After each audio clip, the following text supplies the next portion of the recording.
안녕하세요. 블루키TV 시청자 여러분. 이번 영상까지 저희가 총 3회에 걸쳐서 미국 대학 입시에서 전략적인 준비가 왜 더 중요해지는지에 대해서 알려드리는 시간을 갖고 있습니다. 오늘은 그 세 번째 시간으로 엑스트라 커리큘러 액티비티의 방향성 및 목표 설정의 전략적 접근이라는 제목으로 함께 이야기를 나눠보려고 합니다. 네, 오늘의 첫 번째 내용은 미국 대학 입시에서의 엑스트라 커리큘러 중요도의 변화를 통해서 알아보는 전략 수립이라는 내용으로 첫 번째 이야기를 시작해 보도록 하겠습니다. 제가 이 일을 시작한 지 한 17년이 되었습니다. 2007년도에 처음 일을 시작하면서 그때를 다시 한번 떠올려 보니 그 당시도 전체적인 홀리스틱 리뷰가 있었던 시기이긴 합니다만은 좀 더 아카데믹한 부분에서의 경쟁력을 가장 중요하게 생각했었던 시기라고 생각되어집니다. 그 시기에는 SAT 성적과 학교에서의 그 공부 성적, 그리고 더 나아가서 AP 시험 결과와 개수가 더 중요하게 여겨졌던 것으로 생각되어집니다. 그리고 한국 학생들이 가장 취약했었던 SE 부분을 가장 중요하게 준비하는 시기로 기억됩니다.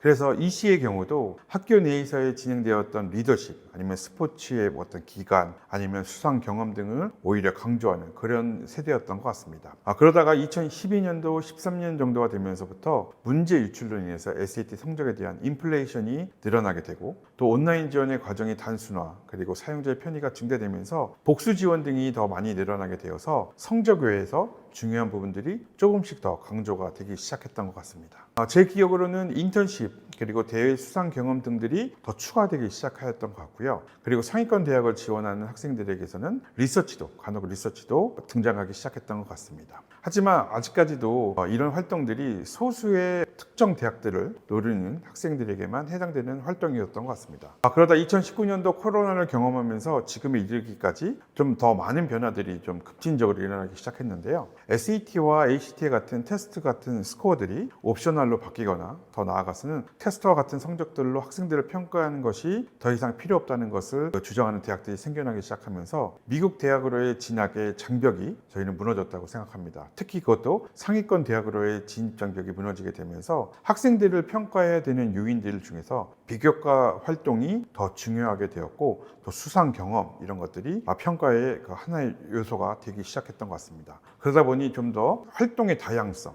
그리고 또 차별성과 독창성 등을 더 강조하기 시작했던 것 같습니다. 이런 변화들 가운데 향후 2024년, 2025년, 2026년도에도 이러한 변화들의 모습들은 계속 보일 것 같긴 합니다. 그리고 이런 변화들의 또 외부적인 변화들로 인해서 더 다른 것들이 더 중요해질 수 있는 것들이 생겨날 수도 있을 것 같습니다. 하지만 그래도 엑스트라 커리큘러 액티비티에서의 변하지 않는 것은 진정성에 대한 부분이 되지 않을까 생각되어집니다. 다음으로는 우리 자녀에게 맞는 전략 수립을 위해서 사전에 반드시 고려해야 할 것은 무엇인가?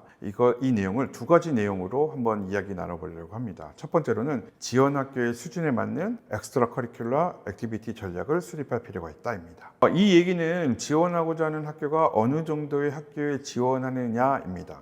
쉽게 얘기한다고 하면 HYPS를 포함한 탑티어에 위치한 대학들은 당연히 지원자들의 수준이 높을 테니 아카데믹한 결과들, 즉 고등학교 때의 성적이라든지 SAT, ACT, AP, IB 등의 결과들이 높다고 해서 결정적인 요인으로 작용될 수 없다는 얘기입니다. 그래서 외적인 부분, 즉 활동적인 부분에서의 학생의 노력, 진정성, 그리고 결과 등이 어찌 보면 학생 선발이 더 중요한 요인들로 작용될 수 있다는 얘기입니다. 상대적으로 그렇지 않은 대학들은 오히려 학생들의 활동적인 부분보다는 기본적인 성적과 이런 부분에 더 중요한 요인으로 그 학생들 선발의 기준으로 삼을 수 있다는 얘기입니다. 그래서 지원 전략 수립에 앞서서 우리 자녀의 실력이 어디를 목표하는지에 대해서 현실적인 인식이 무엇보다 필요한 이야기를 꼭 드리고 싶었습니다. 그래서 그 이야기인즉슨 컨설팅의 도움을 받는다고 하더라도 누군가는 활동적인 부분에 대한 가이드를 더 받아야 될 필요가 있겠고, 또 누군가는 아카데믹한 부분에서의 경쟁력 제고를 위해서 제안을 받아야 할 필요가 있다는 말씀을 꼭 드리고 싶습니다. 다음으로는 엑스트라 커리큘러 액티비티의 경쟁력, 그리고 스토리를 위해서 저학년부터 어떻게 대비를 하는 것이 좋을지에 대해서 이야기 나눠보려고 합니다. 확실히 아이들의 미래는 저희가 지금 전공을 정하고 또 어떻게 보면 적성을 또 발견하고 한다는 것이 실질적으로 말이 안 되는 얘기일 수도 있습니다. 그리고 향후 미래가 또 어떻게 변화될지 모르는 상황 속에서 지금의 어떤 확고한 어떤 적성과 관심을 어필한다는 것이 쉽지 않다는 것도 분명히 이야기될 수 있습니다. 하지만 적어도 당시의 흥미, 관심, 그리고 실력적으로 어필될 수 있는 부분들을 잘 고려하여서 선택하고 준비를 하셔야 될 필요가 있다. 라는 것을 꼭 말씀드리고 싶습니다. 그러기 위해서는 9학년인 저학년부터는 다양성을 바탕으로 한 탐색과 경험의 시기로 활용을 하셔야 될 것이고 10학년이 되어서는 본격적인 성장의 시간으로 활용을 하셔야 될 필요가 있겠습니다.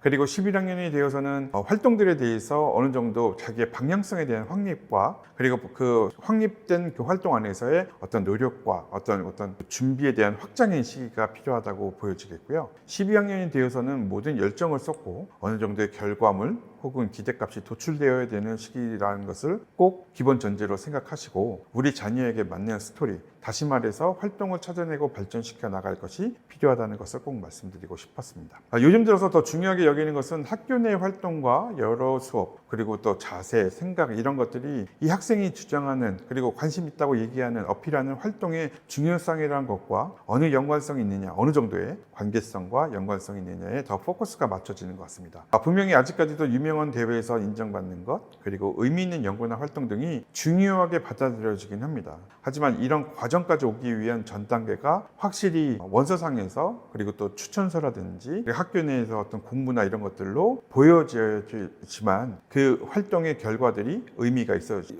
있게 되어진다는 얘기를 꼭 드리고 싶습니다. 이 얘기가 달리 얘기하면 스토리가 있어야 된다는 얘기와 맞는 얘기일 것 같습니다. 다시 한번 이 시에 대한 전략적 접근을 위한 위 내용을 정리해 본다면 첫 번째로 기본적인 실력이 바탕이 되어야 하는데 그 실력은 아카데믹한 실력이 이런 활동의 중요성을 필요로 하는 대학의 수준이 되는지에 대한 기초적인 어떤 판단이 좀 필요할 것 같고요. 더 나아가서 이런 관심의 결과물들을 만들어내기 위한 활동들이 그것이 아트이든 스포츠이든 어떤 과학적인 연구이든 간에 그 수준에 맞는 실력을 갖췄는지를 그리고 그 수준을 갖추기 위해 노력해야 한다는 것을 반드시 중요하게 생각하셔야 될 필요가 있겠습니다. 두 번째는 그 다음으로 이 활동이 이 학생이 갖는 의미가 어떤지 이런 활동들이나 어떤 결과물들이 누군가의 조언과 누군가의 가이드로 인해서 생긴 것인지 아니면 이 친구가 진심으로 관심이 있었고 했었던 것인지 소위 말해 인기 있고 유명한 활동인지 이런 것들을 좀 더 학생 스스로가 증명해 볼 수 있는 그래서 그런 것들이 학업 가운데서도 열정적으로 드러날 수 있도록 진정성 있는 활동으로 보여줘야 된다는 것을 꼭 말씀드리고 싶습니다. 세 번째는 마지막으로 남들이 하지 않는 아니면 남들이 하더라도 좀 비슷할 수도 있겠지만 그 안에서 좀 더 구체적이고 차별화된 활동이 되어야 된다. 그리고 결과물이 되어야 된다는 것을 꼭 얘기해 주고 싶었습니다. 즉 이 활동을 왜 하는지에서 신념과 가치관이 전달이 되어야 될 것이고 이를 어떻게 했는지에서 학생의 능력과 캐릭터가 드러나야 될 것입니다. 그렇기 때문에 거꾸로 내가 이 활동을 왜 하고 싶은지도 이 안에서 무엇을 하고 싶은지 또 어떤 기여를 할 수 있는지 모두 불분명하다면 이에 대한 고민을 가장 먼저 해보는 것으로부터 활동에 대한 전략을 수립하는 것을 시작하셔야 될 것 같습니다. 지금까지 총 3회에 걸쳐서 미국 대학 입시 준비에 대한 전략적 접근이 왜 더 중요해지는지에 대해서 알아보는 시간을 가져봤습니다. 너무 이상적인 내용일 수도 있겠지만 이 내용들을 토대로 가족끼리 한번 전략 수립에 대해서 한번 이야기 나눠보시는 시간이 되었으면 하고요. 그리고 이런 고민들 가운데 누군가에게는 컨설팅의 필요성을 느끼는 시간이 될 수도 있겠습니다. 그러니 이런 영상을 보시고 도움이 필요하신 분들은 언제든지 저에게 연락 주셔서 문의해 주시기를 부탁드리겠습니다. 다음 시간에는 지금까지 3회에 걸친 영상들을 통해서 보내주셨던 질문들을 Q&A 하는 시간을 갖도록 해보도록 하겠습니다. 그 시간을 통해서 좀 더 실제적인 어떤 방법이나 어떤 방향에 대해서 말씀드릴 시간을 가져보도록 하겠습니다. 지금까지 이 영상을 시청해 주신 여러분 감사합니다. 다음 시간에 뵙겠습니다.